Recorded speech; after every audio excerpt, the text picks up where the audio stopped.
पढ़ेंगे बंगाल के नवाब के बारे में।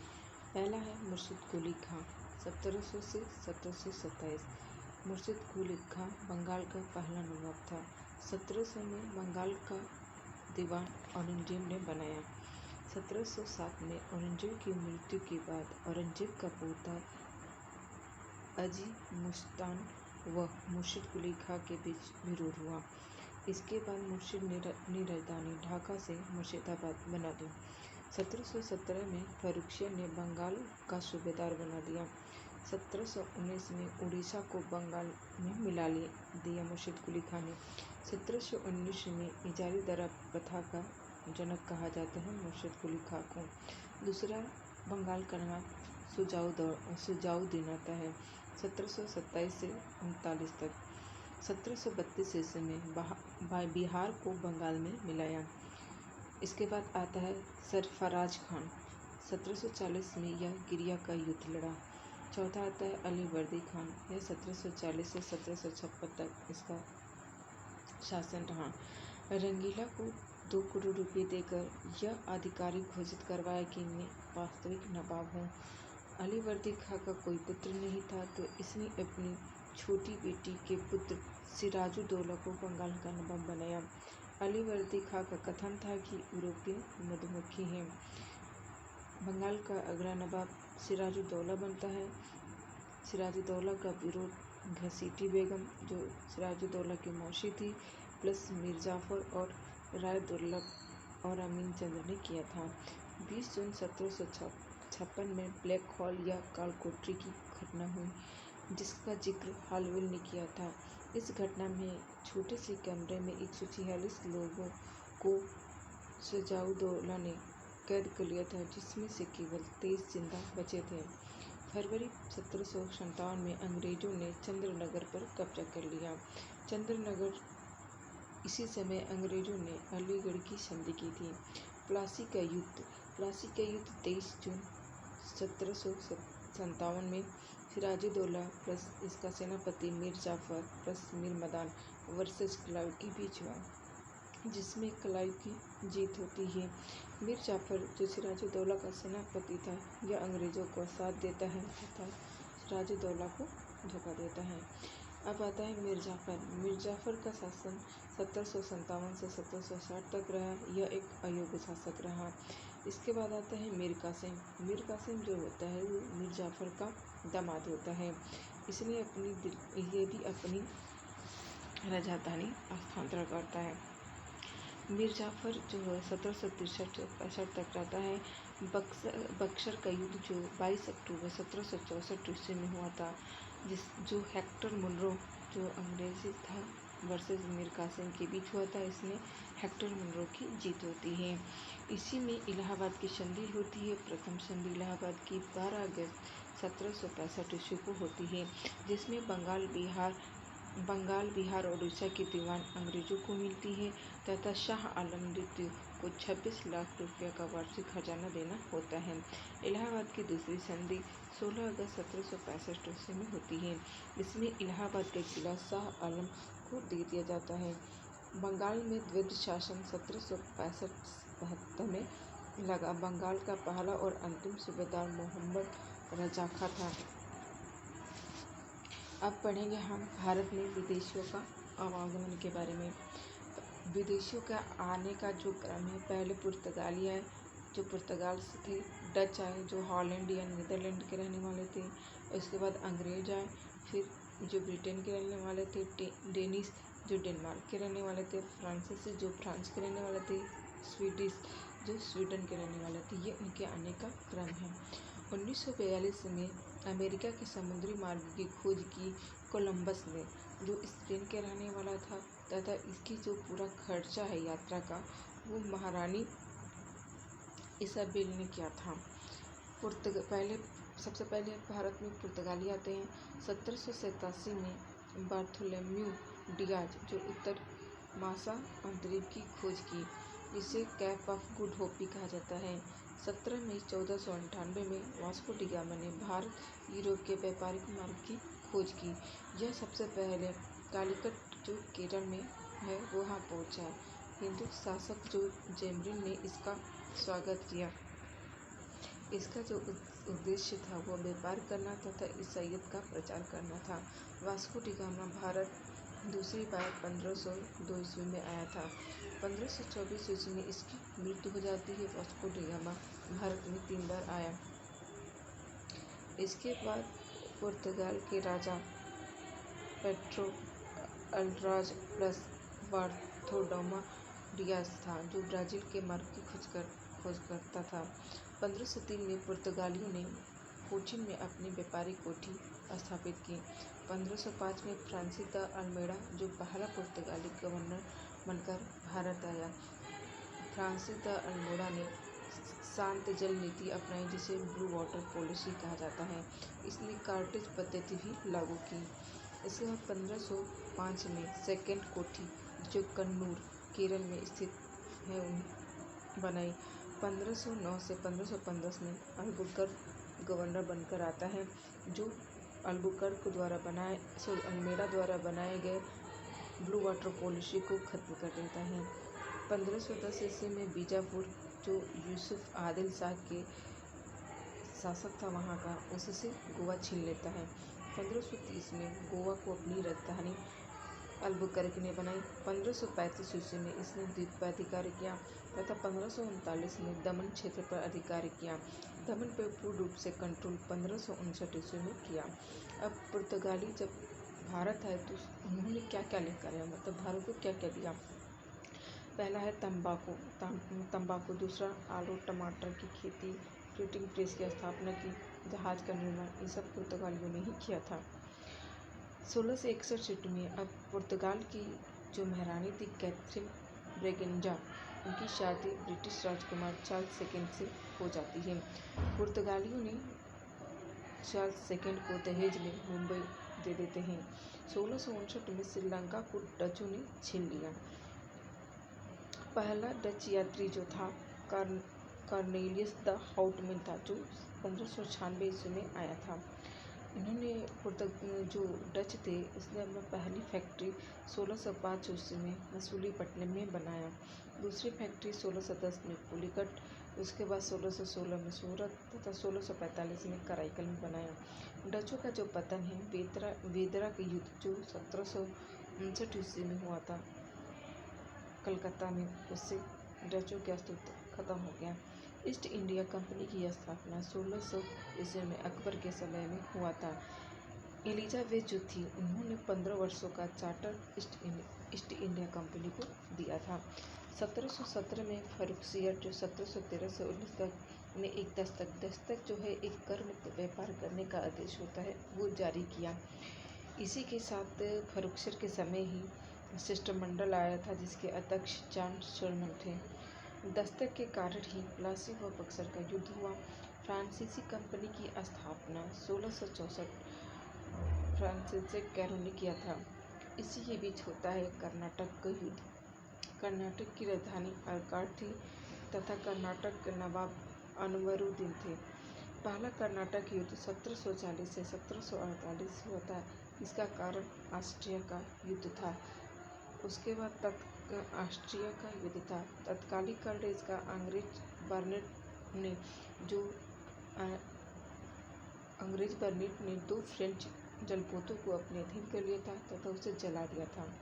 अब इसके बाद पांडिचेरी का गवर्नर 1741 ईस्वी में जो डुप्ले भारत आया, जो एक फ्रांसीसी गवर्नर था। डुप्ले ने ला बुडान की मदद से मद्रास को अपने कब्जे में लिया। ला बुडान जो था वो मार्सिस का गवर्नर था। सेंट टोमे का युद्ध 1748 ईस्वी में महफूज खां द्वारा और पैराडाइज जो फ्रांसीसी था उनके बीच हुआ था। दूसरा कर्नाटक युद्ध 1749 से 1754 के चला। दूसरा कर्नाटक युद्ध में हैदराबाद का निजाम मुल्क का बेटा नासिर और प्लस ईस्ट इंडिया कंपनी के बीच हुआ था। दूसरा कर्नाटक युद्ध का अंत पांडिचेरी की संधि से हुआ था। 1753 ईस्वी में डिप्ले का वापस बुला लिया गया तथा इसकी जगह गोड्यू को बुलाया गया। तीसरा कर्नाटक युद्ध 1758 से 63 तक रहा। इसे सप्तवर्षीय का युद्ध भी कहा जाता है, जो 1756 से 63 तक चला। यह युद्ध पेरिस की संधि द्वारा खत्म किया गया।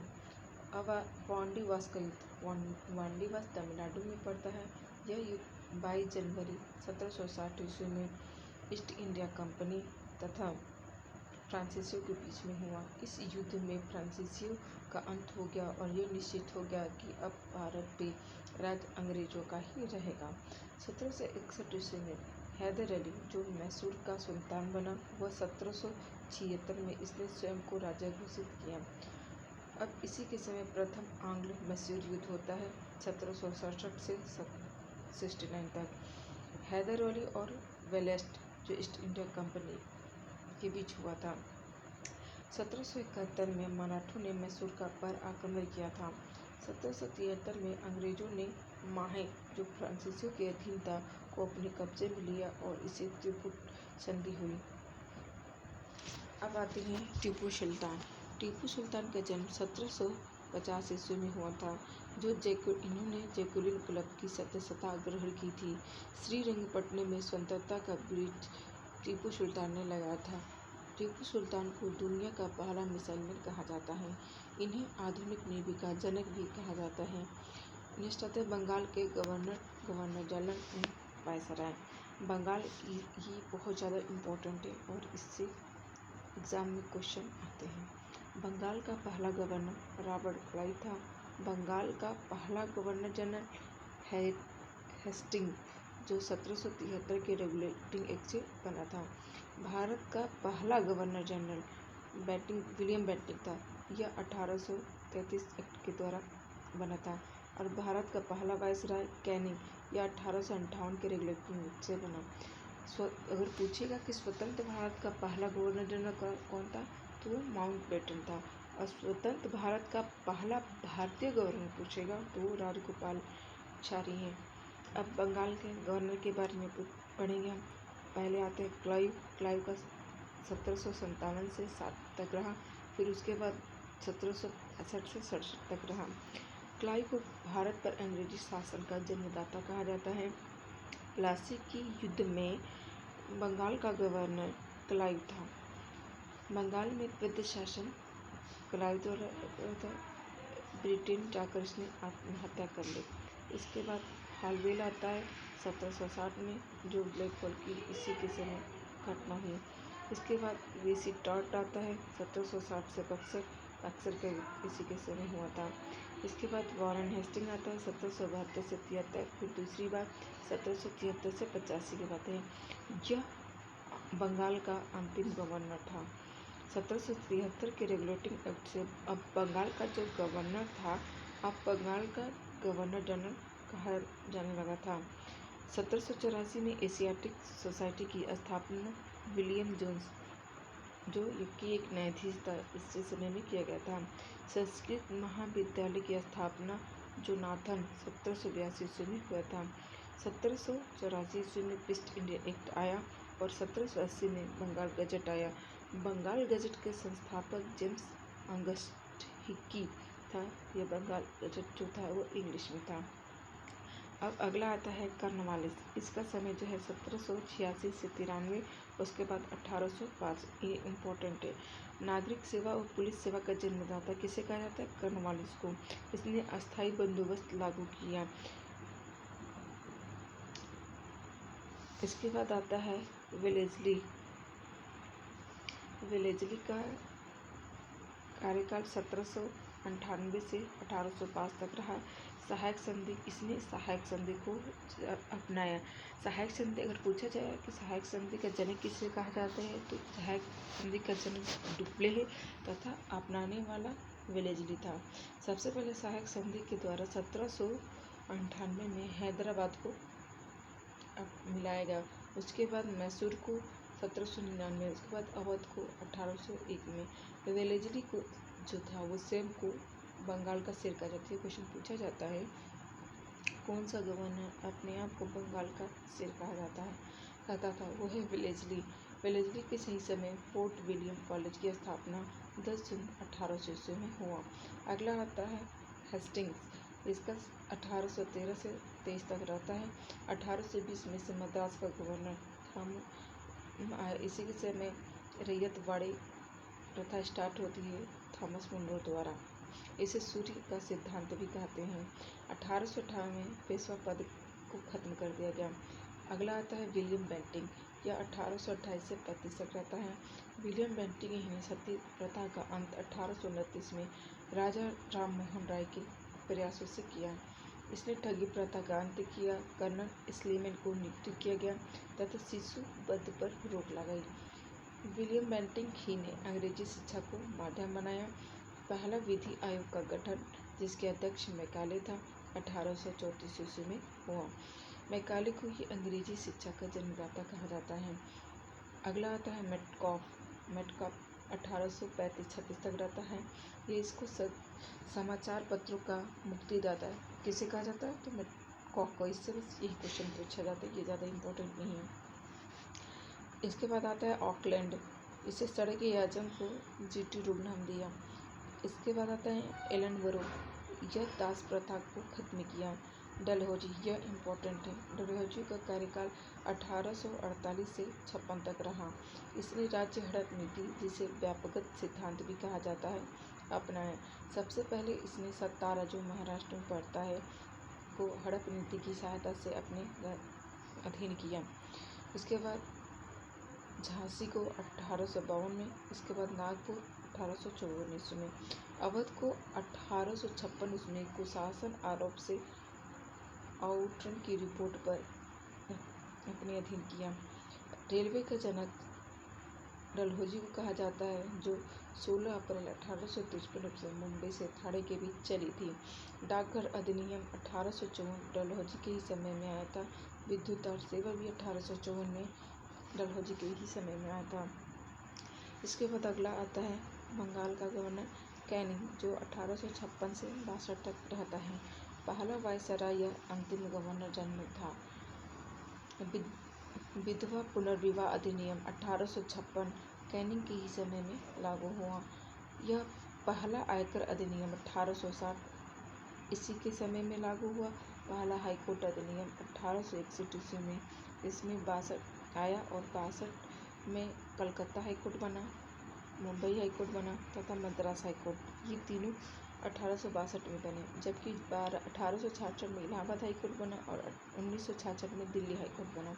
इसके बाद आता है मेयो का 1869 से 72 तक रहता है। इससे भारतीय सांख्यिकी स्वभाव की स्थापना की।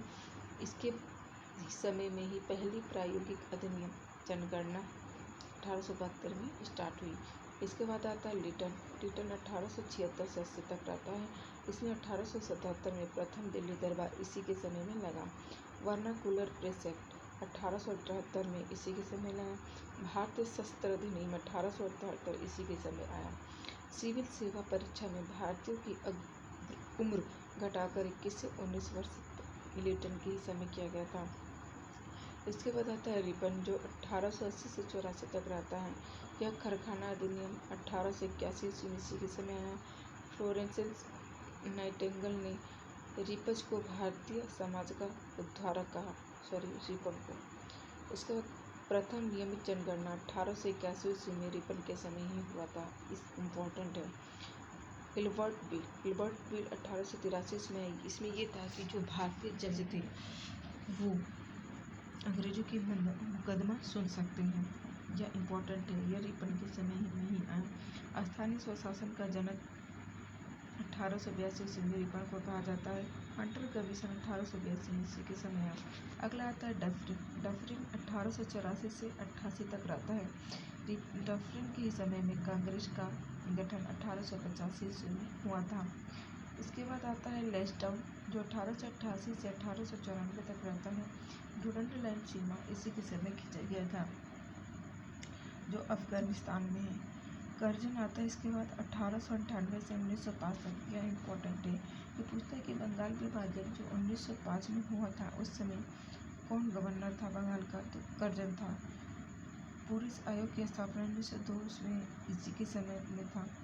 1903 में दूसरा दिल्ली दरबार इसी के समय लगा। अब आता है मिंटो सेकेंड, जो 1905 से 1910 में रहा।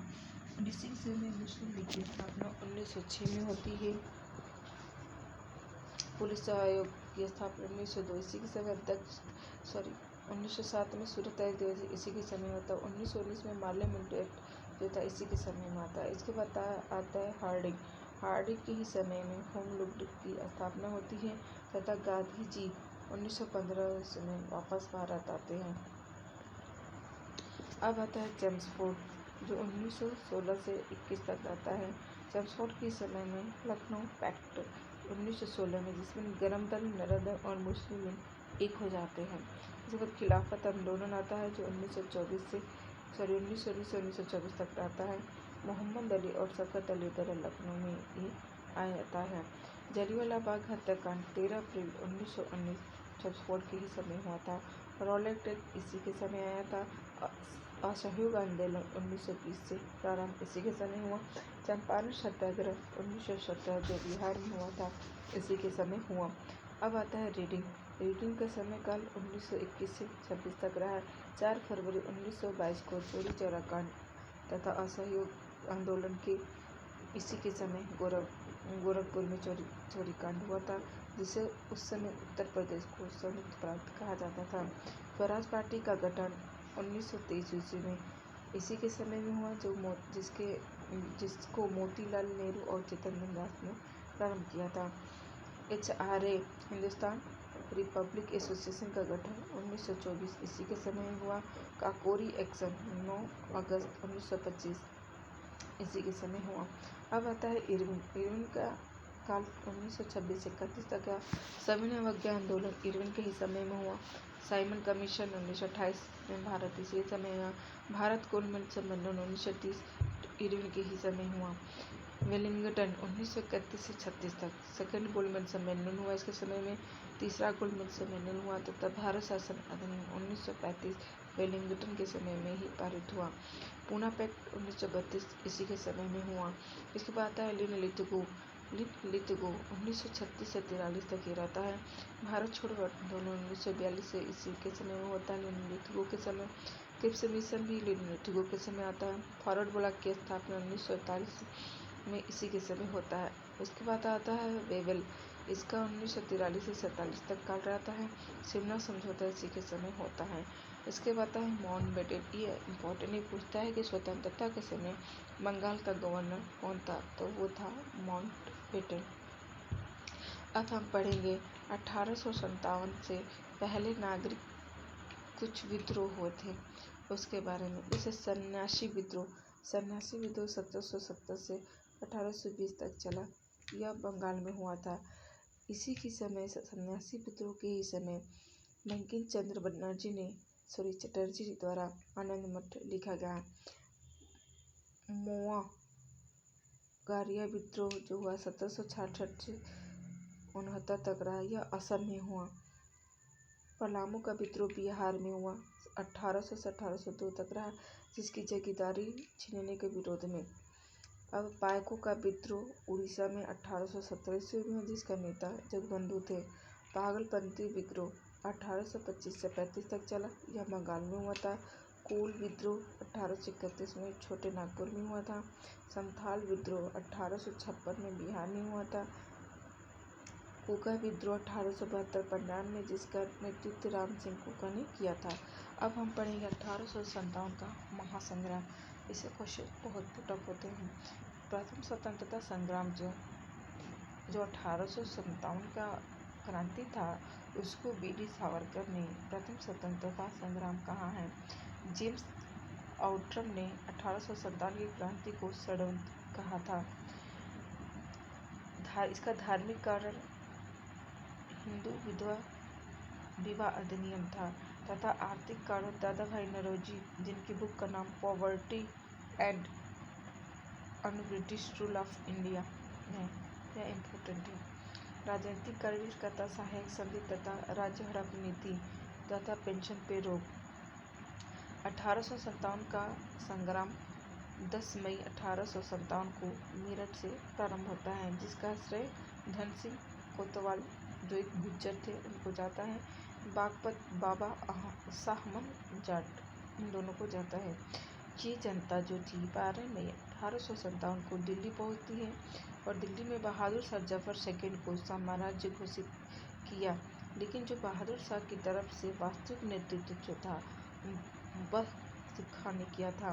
विद्रोह का दमन निकोलस और हडसन ने किया था, जिसमें हडसन की मारा गया था। अब आता है अवध की तरफ से नेतृत्व किसने किया था?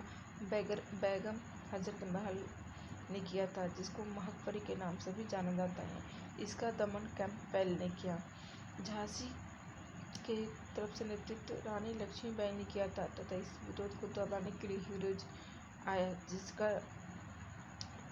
झांसी की रानी जो लक्ष्मीबाई है, रानी लक्ष्मीबाई, उनका जन्म वाराणसी में 1835 ईस्वी में था। इनका बचपन का नाम मलुकड़िका तथा छबीली बाई थी।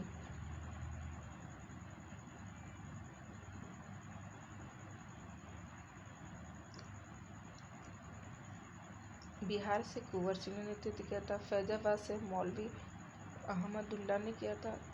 इलाहाबाद से लियाकत अली खान ने किया था। असम से मानीराम ने किया था। बरेली से खान बहादुर खान ने किया था। 1857 की क्रांति के समय प्रतीक जो थी वो रोटी और कमल था। गवर्नर कैनिंग था। ब्रिटिश के प्रधानमंत्री पामस्टन था तथा गुमनाम नायक को कहा जाता है। गुमनाम नायक जो है वो अबीमुल्ला खां को कहा जाता है, जिसने गीत लिखी थी, हम हैं मालिक इनके हिंदुस्तान हमारा। अबीमुल्ला खां जो थे नाना साहब के ये वकील थे। ये एक शायर, अपनी शायर जो थे मिर्जा गालिब थे। माइकल ईशिन 1857 कंट्री का सजीव वर्णन किया। अब हम जो गांधी युग है उसको 3 चरणों में पढ़ा जाता है। प्रथम चरण 1885 से 1905 तक, द्वितीय चरण को 1905 से 1919 तक। इसे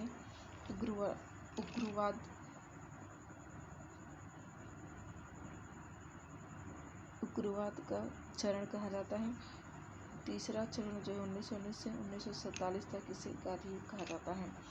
भारतीय राष्ट्रीय कांग्रेस के बारे में पढ़ेंगे। भारतीय राष्ट्रीय कांग्रेस की स्थापना 28 दिसंबर 1950 ईस्वी की हुई थी। इसके संस्थापक एयू ह्यूम थे, जो ICS एक अधिकारी थे। इटावा का कलेक्टर थे ये। एयू ह्यूम को हर्मिट ऑफ शिमला भी कहा जाता है तथा वायसराय डफरिन था। इससे पहले एयू ह्यूम ने 1884 में INU की स्थापना की थी। लाला लाजपत राय ने अपने पत्र यंग इंडिया में कांग्रेस की स्थापना हुई तो जो लाला लाजपत राय है, इन्होंने अपने पत्रिका एक इंडिया में कांग्रेस को सेप्टीवाल कहा तथा सेप्टीवाल का सिद्धांत प्रस्तुत किया। अरविंद घोष ने कांग्रेस को कांग्रेस भीख मांगने वाली संस्था है यह कहा। डफरिन ने सूक्ष्मदर्शी अल्पसंख्यकों की संख्या कहा है तथा विजय तिलक ने वर्ष में एक बार मेढक की तरह टटराने से कुछ नहीं होगा ये कहा। बंकिम चंद्र चटर्जी का कथन था, कांग्रेस के लोग पदों के भूखे हैं। कांग्रेस का गठन एयू ह्यूम द्वारा 72 प्रतिनिधियों के मिलकर हुआ। ये पूछा जाता है कि जब कांग्रेस का गठन हुआ था तब कितने प्रतिनिधि थे? तो 72 थे। इसमें 2 दल था, जैसे एक नरम दल तथा गरम दल। नरम दल में थे दादा भाई नौरोजी, रास बिहारी घोष, बंकिम चंद्र बनर्जी, गोपाल कृष्ण गोखले तथा बहाउद्दीन तैयबजी थे। और गरम दल की तरफ से बाल गंगाधर तिलक, लाला लाजपत राय तथा बिपिन चंद्र पाल थे, जिसे लाल बाल पाल कहा जाता है। कांग्रेस का पहला अधिवेशन 1885 में हुआ था, जिसके अध्यक्ष बंकिम चंद्र बनर्जी थे तथा इनकी प्रमुख बातें थी कि पहले अध्यक्ष में 12 प्रतिनिधियों ने भाग लिया था। यह मुंबई में हुआ था। दूसरा 1886 कलकत्ता में हुआ था, जिसका दादा भाई नौरोजी ने अध्यक्षता की थी। दादा भाई नौरोजी ने की अध्यक्षता 3 बार की थी। एक बार 1886 में, इसके बाद 1893 में, इसके बाद 1906 में। दादा भाई नौरोजी यह प्रथम फारसी अध्यक्ष थे। इनके समय 343 सदस्य थे। 1887 का अधिवेशन मद्रास में हुआ था, जिसका अध्यक्ष बदरुद्दीन तैयबजी थे। यह पहले मुस्लिम थे, ये भी इम्पोर्टेंट है। 1888 का अधिवेशन इलाहाबाद में हुआ था, इसके अध्यक्ष यूल थे, जो पहला अंग्रेज था। 1879 मुंबई में हुआ था, जिसके अध्यक्ष बिडरबन था, यह दूसरा अंग्रेज था। 1890 कलकत्ता में हुआ था, जिसे फिरोज शाह मेहता थे। 1896 में पुनः कलकत्ता में हुआ, जिसे रहमतुल्लाह सयानी इसके अध्यक्ष थे। इसी के समय वंदे मातरम भारत गाया गया, जो रविंद्रनाथ टैगोर द्वारा लिखा गया है। 1901 में कलकत्ता में हुआ था, जिसका अध्यक्ष तिनसा वाचा थे। 1901 में गांधी जी ने इस अधिवेशन में भाग लिया था। 1905 में वाराणसी अधिवेशन में, जिसके अध्यक्ष गोपाल कृष्ण गोखले थे। इसी अधिवेशन के समय बंगाल विभाजन हुआ तथा स्वदेशी आंदोलन की मांग की गई। 1907 में सूरत अधिवेशन, इसमें गरम दल और नरम दल अलग हो जाता है। इसके बाद 1916 में लखनऊ अधिवेशन, जिसमें गरम दल, नरम दल और मुस्लिम लीग एक हो जाते हैं। उसके बाद आता है 1917 में। 1917 में कलकत्ता में होता है, जिसकी अध्यक्षता एनी बेसेंट, जो कि विदेशी थी, उन्होंने नेतृत्व किया था।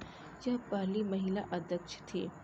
यह पूछा जाता है कि कांग्रेस की कौन सी पहली महिला अध्यक्ष थी जिनकी अध्यक्षता कांग्रेस अधिवेशन ने किया था, तो एनी बेसेंट थे। 1918 में दिल्ली में हुआ था, इसकी अध्यक्षता मदन मोहन मालवीय ने किया था तथा बाल गंगाधर तिलक को बनना था, परंतु बेटे नहीं आए हुए थे। 1920 में नागपुर अधिवेशन होता है। 1920 में एक कलकत्ता का विशेष अधिवेशन होता है, जिसकी अध्यक्षता लाला लाजपत राय ने की थी। गांधी जी असहयोग आंदोलन का प्रस्ताव 1920 में रखते हैं तथा विरोध एनी बेसेंट, मालवीय जी और जिन्ना तथा चित्तरंजन दास ने किया था। 1923 में विशेष अधिवेशन पुनः होता है, जिसके अध्यक्ष अब्दुल कलाम आज़ाद थे। यह सबसे कम उम्र में अध्यक्ष था, जो 35 वर्ष के थे करने वाले थे। 1924 में बेलगांव, जो कर्नाटक में पड़ता है, इसकी अध्यक्षता गांधी जी ने किया था, जो एक बार इन्होंने अध्यक्षता की। 1925 में कानपुर अधिवेशन होता है, जिसकी अध्यक्षता सरोजिनी नायडू का था। यह पहली भारतीय, अगर पूछे कि पहली महिला, तो वो एनी बेसेंट होंगी तथा पहली भारतीय महिला पूछते तो वो सरोजिनी नायडू होंगी। 1926 में गुवाहाटी में हुआ था, जिसका अध्यक्षता श्रीनिवास अयंगर ने किया था। यह पूर्वोत्तर भारत में होने वाला एकमात्र अधिवेशन था। 1929 में लाहौर अधिवेशन होता है, जिसकी अध्यक्षता जवाहरलाल नेहरू ने किया था। इसी अधिवेशन में पूर्ण स्वराज की मांग की गई थी। 1937 में फैजपुर, जो बंगाल में, वहाँ अधिवेशन हुआ, इसकी अध्यक्षता नेहरू जी ने किया था। यह गांव में पहला अधिवेशन था। 1938 में हरिपुरा अधिवेशन, जिसका नेतृत्व अध्यक्षता सुभाष चंद्र बोस ने किया था। 1938 में हरिपुरा अधिवेशन, जिसका अध्यक्षता सुभाष चंद्र बोस ने किया था। 1939 में त्रिपुरी, जो MP में पड़ता है, जिसकी अध्यक्षता सुभाष चंद्र बोस ने किया था। इसी में सीतारमैया को हराया था। 1940 में रामगढ़ में हुआ था। अब्दुल कलाम आज़ाद, जो सबसे लंबे समय तक अध्यक्ष रहे। 1946 में मेरठ में हुआ था। JP कृपलानी, जो स्वतंत्रता के समय अध्यक्ष थे। 1948 में जयपुर अधिवेशन होता है। पटामी सीतारमैया इसके अध्यक्ष होते हैं। कांग्रेस के कुल 4 अध्यक्ष अंग्रेज थे, यूल, वेडबर्न, वेब तथा कॉटन। कांग्रेस में 3 महिला अध्यक्ष बनी थी, पहला एनी बेसेंट, दूसरा सरोजिनी नायडू तथा तीसरी नीलिन सेनगुप्त। अब कुछ हम धार्मिक सुधार आंदोलन हुए थे, उसके बारे में पढ़ेंगे।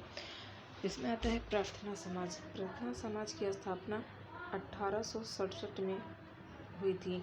इसके संस्थापक आत्माराम पांडुरंग थे, जिसे महादेव गोविंद रनाडे और KC सेन भी थे। यंग बंग आंदोलन की स्थापना 1826 से 1831 तक रही। हेनरी विलियम डेरिजियो, जो हिंदू कॉलेज में प्रोफेसर थे, उन्होंने किया था। ईश्वर चंद्र विद्यासागर जो ब्राह्मण थे, उन्होंने संस्कृत कॉलेज के प्रधानाचार्य थे। संस्कृत शिक्षा पर ब्राह्मण एकाधिकार के खिलाफ उन्होंने स्थापना की थी। 1856 में विधवा पुनर्विवाह अधिनियम ईश्वर चंद्र विद्यासागर ने लागू किया तथा नेटिव मैरिज एक्ट 1872 में आया था। इसमें लड़कियों का मिनिमम उम्र 14 वर्ष था, वो लाए। हिंदू विधवा अधिनियम 1978 में आया, जिसमें शादी की थी लड़कियों को 18 वर्ष तथा लड़कों का 21 वर्ष बताया गया। ज्योतिराव गोविंद राव फुले, जो इन्हें सत्यशोधक समाज की स्थापना की, जिसे जाति सत्यशोधक समाज जो था जाति के भेदभाव के खिलाफ खत्म करने के लिए था, जिसकी स्थापना 1873 ईस्वी में महाराष्ट्र में होती है। महात्मा की उपाधि महाराष्ट्र की एक स्थानीय सभा ने इन्हें दी थी। इनकी पुस्तक है गुलामगिरी तथा इनकी पत्नी जो अनपढ़ थी, जिसे इन्होंने पढ़ाया, उनका नाम सावित्रीबाई फुले था, जो भारत की पहली महिला अध्यापिका बनी। अगला आता है द सर्वेंट ऑफ सोसाइटी। ये 1905 ईस्वी में आता है, जिसके संस्थापक गोपाल कृष्ण गोखले थे। 1915 में गोखले जी की मृत्यु के बाद संगठन को श्रीनिवास शास्त्री ने चलाया। बंगाल प्रकाशन संस्था जो 1836 ईस्वी में स्थापना हुई, वो बंगाल का पहला राजनीतिक संगठन था। लैंड होल्डर्स सोसाइटी की स्थापना 1837 ईस्वी में हुआ, जो भारत का पहला राजनीतिक संगठन था। इसके संस्थापक द्वारकानाथ टैगोर थे। अब बंगाल ब्रिटिश एसोसिएशन की स्थापना 1843 ईस्वी में थॉमसन द्वारा किया गया था। ब्रिटिश इंडिया एसोसिएशन की स्थापना 1871 में दादा भाई नौरोजी द्वारा किया गया। यह इम्पोर्टेंट है। 1870 में पुणे सार्वजनिक सभा की स्थापना एम.जी. रानाडे, जिन्हें महाराष्ट्र का सुकरात कहा जाता, उन्होंने किया। 1875 में कलकत्ता स्टूडेंट एसोसिएशन की स्थापना आनंद मोहन बोस द्वारा किया गया। 1875 में ही इंडिया लीग, जिसे शिशिर कुमार घोष ने स्थापना किया था, इसका नेतृत्वकर्ता आनंद मोहन घोष तथा सत्येंद्र बनर्जी थे। अब आता है आर्य समाज। यह इम्पोर्टेंट है। आर्य समाज की स्थापना 1875 में किया गया मुंबई में। इसके संस्थापक दयानंद सरस्वती, जिन्हें मूल शंकर इनके बचपन का नाम है। इनकी कथन थी है वेदों की ओर लौटो। इनके पुस्तक का नाम सत्यार्थ प्रकाश है, जो बहुत ज़्यादा पूछा जाता है, तथा इनके गुरु स्वामी विवेकानंद जी थे। इनको भारत का मार्टिन लूथर भी कहा जाता है। आर्य महिला समाज की स्थापना 1883 ईस्वी में पंडित रमाबाई ने किया था।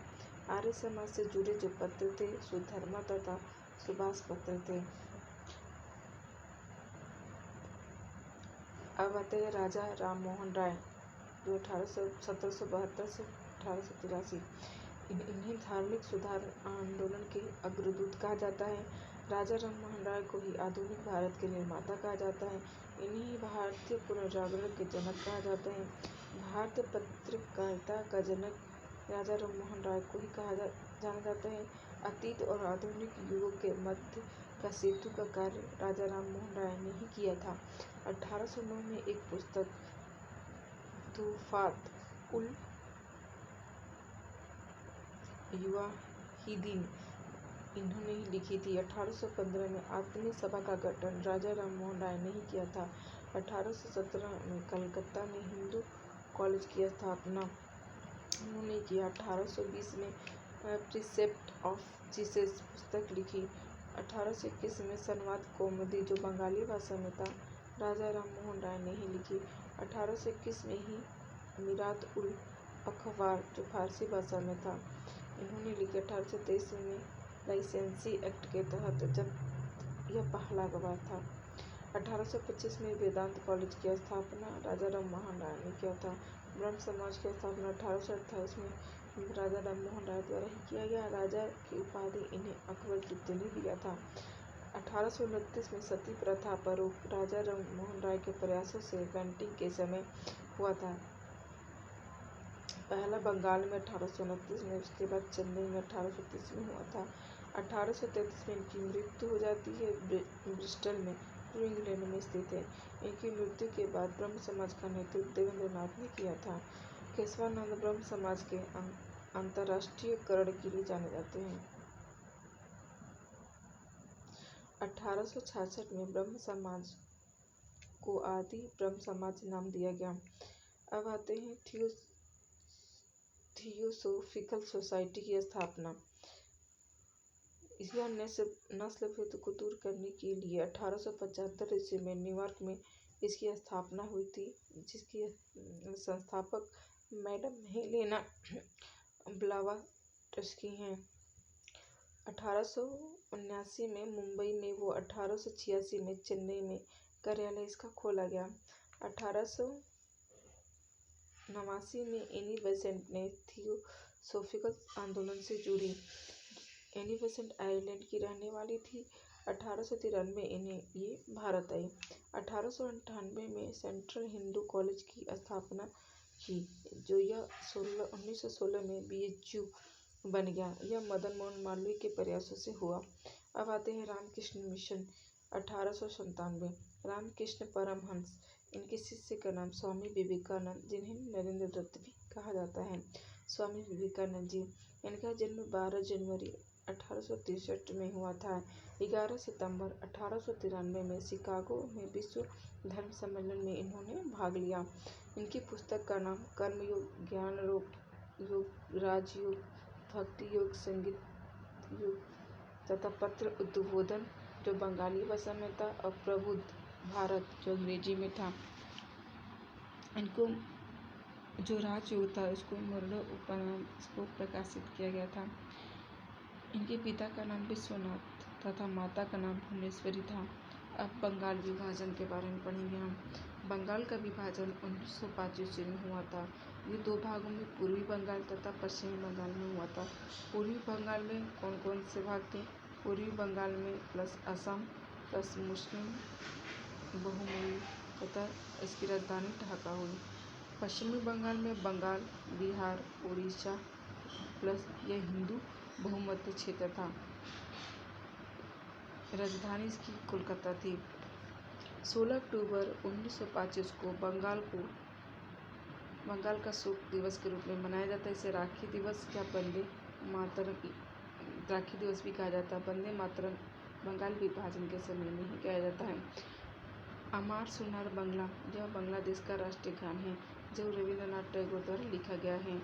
बंगाल का विभाजन के समय देश की कुल आबादी 40 करोड़ थी। बंगाल की कुल आबादी 8 करोड़ तथा घोषणा 20 जुलाई को हुआ था। लागू फ्रेजर ने किया था तथा इसे वेडरवन की दिमागी उपज कहा जाता है।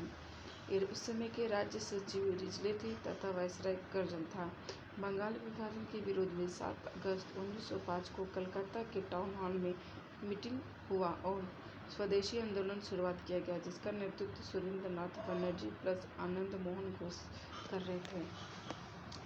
इसके बाद बंगाल विभाजन के बाद पहला स्वदेशी कॉलेज जो था रंगपुर कलकत्ता में था, जो 1905 ईस्वी में स्थापना हुई इसकी।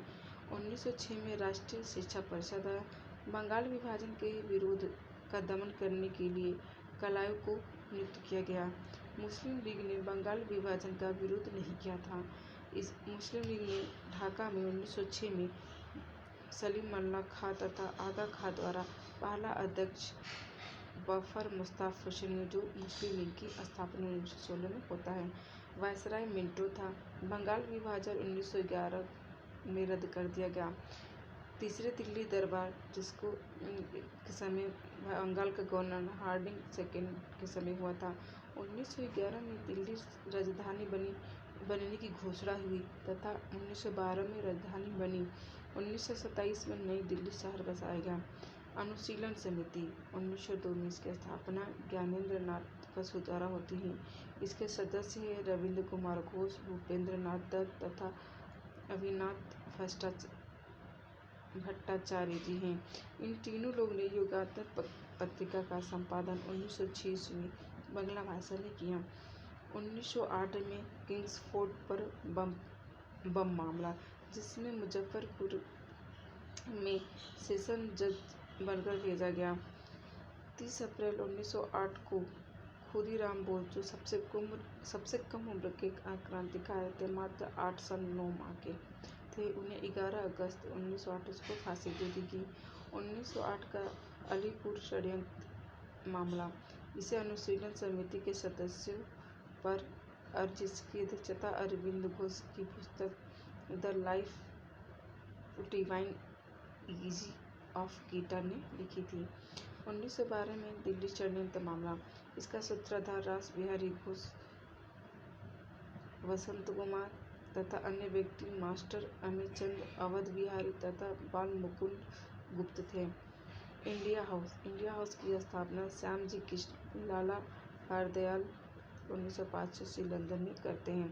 वीडी सावरकर जो थे, इनकी पुस्तक का नाम अभिनव भारत मित्र मेला तथा 1897 का संग्राम लिखा।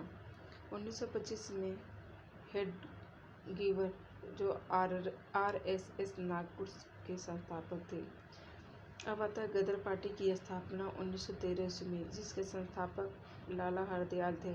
1913 में सैन फ्रांसिस्को की स्थापना अमेरिका में होती है। भारतीय क्रांति की जननी गदर पार्टी को कहा जाता है। गदर पार्टी की महामंत्री लाला हरदयाल, यह बहुत इम्पोर्टेंट है, पूछा जाता है कि गदर पार्टी की महामंत्री लाला हरदयाल थे तथा अध्यक्ष सोहन सिंह भाकना थे। इसके उपाध्यक्ष केशर सिंह थे। जैनल सिंह, जो ढाका अफगानिस्तान में गदर आंदोलन चलाया। 1913 में गदर मैगजीन पहले उर्दू भाषा में, उसके बाद पंजाबी में तथा हिंदी में आया। होम रूल आंदोलन की स्थापना 1916 ईस्वी में तिलक जी ने पुणे से की। इनका पत्र, जो मराठा था, अंग्रेजी भाषा में था तथा केसरी मराठी भाषा में था। केसरी जो था, इसमें लिखा कि इसका जो लिखा था, जिसका शीर्षक था देश के दुर्भाग्य। इसके बाद इन्हें गिरफ्तार कर लिया जाता है तथा मांडले जेल में इन्हें भेज दिया जाता है। यहीं पे इन्होंने गीता रहस्य लिखा। 1916 में ही एनी बेसेंट ने होम रूल की स्थापना की तथा इनकी पत्र का नाम कॉमनवेल्थ तथा न्यू इंडिया पत्रिका है। 1917 में दोनों होम रूल एक हो गए। 1920 में गांधी जी ने अखिल होम रूल संघ बनाया और अध्यक्ष बने। इसके बाद आते हैं बाल गंगाधर तिलक। हम लोग पढ़ेंगे बाल गंगाधर तिलक। यह 1856 से 1920 तक। इन्हें भारतीय क्रांति का जनक कहा जाता है। आधुनिक भारत का निर्माता बाल गंगाधर तिलक को गांधी जी ने कहा। यह हिंदी भाषा तथा देवनागरी लिपि के प्रचार के लिए कार्य किया उन्होंने। अगले आते हैं लाला लाजपत राय, जो 1865 से 1928 तक रहे। इन्हें पंजाब केसरी तथा पंजाब का शेर कहा जाता है। साइमन कमीशन 3 फरवरी 1928 ईस्वी को मुंबई आता है तथा 30 अक्टूबर को लाहौर में आता है। इसी के विरोध में लाला लाजपत राय ने इसका विरोध किया था। इनकी बुक का नाम अनहैप्पी इंडिया है। यहीं पे इनकी मृत्यु लाठी लगने से हो जाती है। उस समय एसपी जो था, स्कॉट, जो आदेश लाठी चलाने का आदेश दिया था, जो एएसपी था सैंडर्स, ने लाला लाजपत राय को लाठी मारी।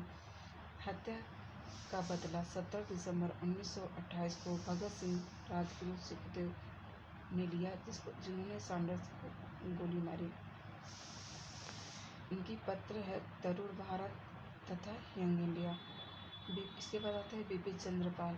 1858 में इनका जन्म तथा 1932 में इनकी मृत्यु हो जाती है। इनका जन्म बंगाल में हुआ था। इनकी पत्र का नाम है इंडियन नेशनलिज्म तथा द सॉल ऑफ इंडिया, और तीसरा है परिदर्शक। 1923 ईस्वी का विशेष अधिवेशन की अध्यक्षता अब्दुल कलाम आज़ाद ने किया था। 1929 में मोतीलाल नेहरू व चित्तरंजन दास मिलकर स्वराज पार्टी की स्थापना करते हैं। छात्र वर्ग ने हिंदुस्तान रिपब्लिक एसोसिएशन की स्थापना की। 1924 ईस्वी कानपुर में किया गया था, जिसके संस्थापक सचिंद्र नरेंद्र मोहन तथा राम प्रसाद बिस्मिल थे। हिंदुस्तान रिपब्लिक एसोसिएशन संगठन की मैगजीन रिवोल्यूशनरी था। इसमें छद्मवेशी गांधी जी को कहा गया। छद्मवेशी मतलब होता है केस बदलने वाला। हिंदुस्तान रिपब्लिकन एसोसिएशन के सदस्यों ने काकोरी कांड को अंजाम दिया। काकोरी कांड 9 अगस्त 1925 ईस्वी लखनऊ से सहारनपुर एक टाउन ट्रेन जाने वाली ट्रेन में हुआ। 1928 में हिंदुस्तान रिपब्लिकन एसोसिएशन का नाम बदलकर Hindustan socialist republican association Firoz Shah Kotla मैदान में किया गया। इस नेहरू रिपोर्ट अगस्त 1928 ईस्वी में आता है, जिसमें भारत का सचिव विर्गन हेड था। जिन्ना की 14 मांगे थी जिन्ना ने 14 मांगे दिसंबर 1928 में की। इसके बाद आते हैं शहीद भगत सिंह जी। इनका जन्म 28 सितंबर 1907 में हुआ तथा 23 मई 1931 में इनकी मृत्यु हो जाती है। इनका जन्म स्थान बंगा लायलपुर जो पंजाब में स्थित है। जलियांवाला बाग हत्याकांड 13 अप्रैल 1919 में बैसाखी के दिन हुआ था।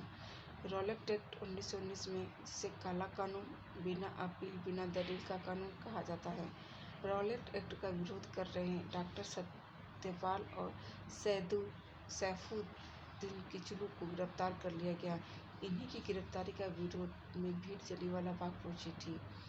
जो मांडल ओडायर था वो भीड़ को रोकने का आदेश दिया था तथा जनरल ओडायर भीड़ को गोली मारने का आदेश दिया था। पूछा जाता है कि जलियांवाला बाग में गोली मारने का आदेश किसने दिया था, तो जनरल डायर था। भगत सिंह जी ने 1926 ईस्वी में नौजवान सभा की स्थापना की थी। भगत सिंह के पिता का नाम किशन सिंह तथा माता का नाम विद्यावती कौर था। भगत सिंह के बाद में बंगाल गए और प्रताप पत्रिका लिखा, जिसके संपादक योगेश चंद्र चटर्जी जी थे।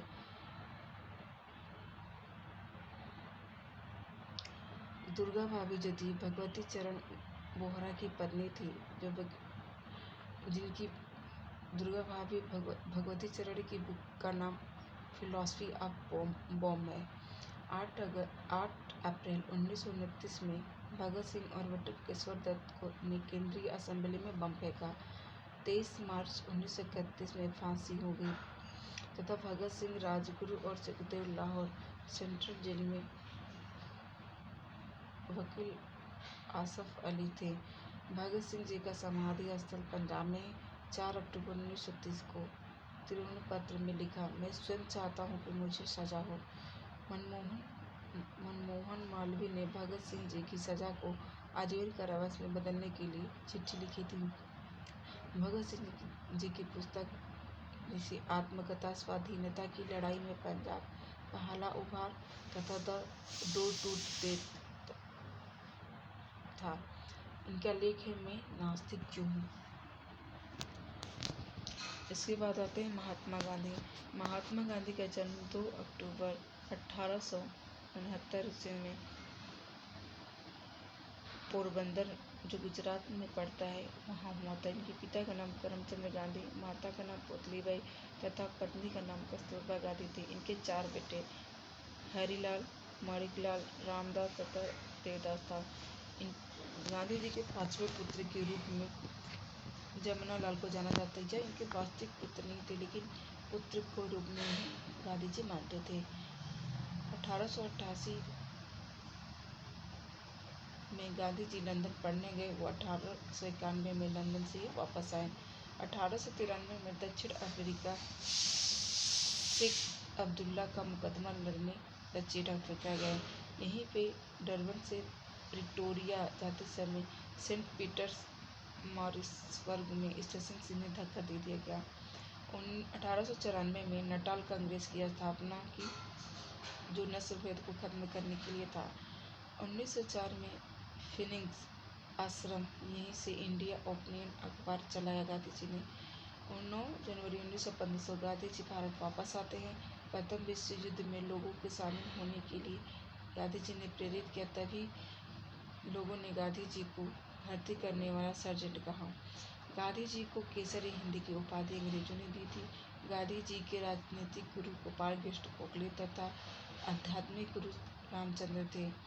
गांधी जी ने हड़ताल की प्रेरणा रस्किन, जो ब्रिटेन के थे, इनकी बुक का नाम अनटू द लास्ट, उससे ली, तथा आंदोलन की प्रेरणा जो था लियो टॉलस्टॉय, जो रूस के रहने वाले थे, जिनके बुक का नाम वॉर ऑफ पीस, से लिया। 1970 में साबरमती आश्रम की स्थापना करते हैं। साबरमती आश्रम की स्थापना के लिए पैसा अम्बालाल ताराबाई ने दी थी। 1916 में लखनऊ अधिवेशन, यहीं पे ये दो व्यक्ति से मिले, राजकुमार शुक्ल और सुमित राउत से। 1917 में गांधी जी ने चंपारण आंदोलन किया, जो बिहार में स्थित थे। प्रमुख व्यक्ति जिन्होंने भाग लिया था चंपारण में, राजेंद्र प्रसाद, जेपी कृपलानी तथा नारायण सिन्हा, ब्रजकिशोर प्रसाद तथा रामनाथी प्रसाद ने। तीन कठिया प्रणाली समाप्त करने के लिए गांधी जी चंपारण गए थे, जो नील की खेती पर रोक के लिए था। बिहार में इन्होंने पहला स्कूल बरहवा लखन सेन गांव में था, दूसरा मधुबन में था। 9 अप्रैल 1970 ईस्वी में चंपारण आंदोलन उन्होंने शुरू किया। अब आता है खेड़ा आंदोलन 1918, जो गुजरात में हुआ था। यहीं पर गांधी जी पटेल जी की मुलाकात हुई। 1919 रॉलेट एक्ट, 13 अप्रैल 1919 को जलियांवाला बाग हत्याकांड हुआ था।